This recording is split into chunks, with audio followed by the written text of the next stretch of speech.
Hey everyone, John Henry here from School of Trade, and today we're going to be taking a look at a supply and demand zone rejection trade. So this is coming off of this bounce that we saw up here out of the supply zone. You can see the wedge highs right here. This lined up pretty much exactly with this area, and now we've since fallen off. We bounced out of it, and this is where we actually created it. When we came up into the area, we rejected it one more time, and now we came into kind of this area of consolidation, and what I'm doing is I'm looking for another break lower. We already took the first trade on this test here back down. It was a little early, so most people probably didn't get that. It was around 7 in the morning or so. So this is kind of like the second chance opportunity to hop on board with this trade. Now we already have a cross down. All we're doing is waiting for this to become a signal reset. So once this switches to a 1, 2, 3, then we're looking for a 1, 2, 3 reversal all the way right back down again. And now that we've broken that low, we can actually start drawing this up.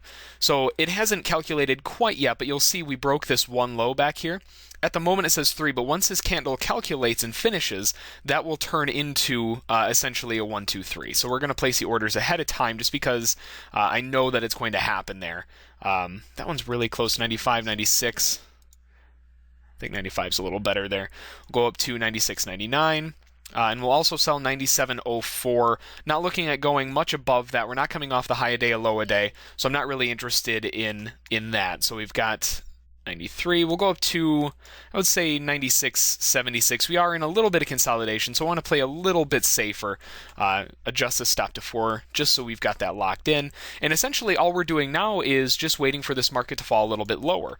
Once we can equal these two lows down here at 96.81, then we can at least lock the stop in a little bit closer down here just to reduce some of the risk. Our profit target will still stay down here at 96.76, but that way we can reduce the risk a little bit. So now that we're in the trade, we got in at 96.92. We didn't fill any of the other ones, and from the looks of it, it might just be a runner straight down. So 94 is going to be where our stop goes. Once we hit 81, we came one tick away from it.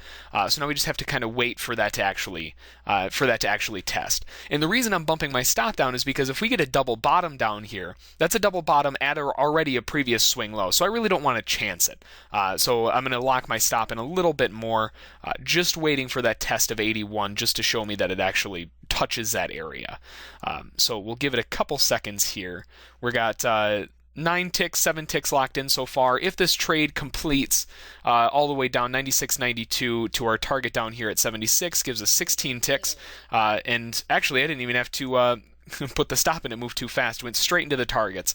And that's exactly what you want to see. You know, when you got a rejection of a supply zone here, and then you come down into a nice, I mean, this is, you can't get much better looking as far as a 1, 2, 3 reversal. Down in, right back up again. We didn't fill into the actual trigger zone. That would have been a little nicer. That would have lined up with a golden wave.